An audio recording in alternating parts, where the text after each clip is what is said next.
The next layer 7 service I want to talk about on the internet is the World Wide Web, or simply the web.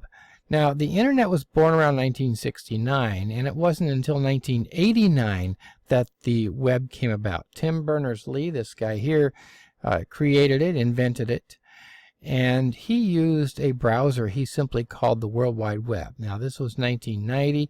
Remember, he didn't actually release the World Wide Web until like 92, but this was his working browser.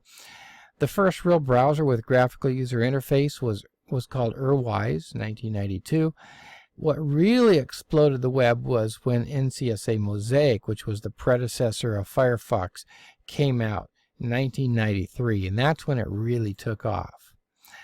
Now, what makes the web or the World Wide Web different from the rest of the internet, from email and FTP and all those things? The hyperlink. The hyperlink is that defining characteristic that makes the web, and it's what makes it useful. Remember, the web is not the internet.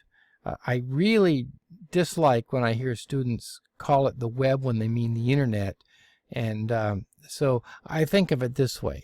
Like a set of cables here, and let's say that the web is this blue cable in here.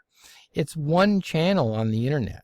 It's one service on the internet, and all these other cables are other services like FTP and email and so on. So the web is not the internet.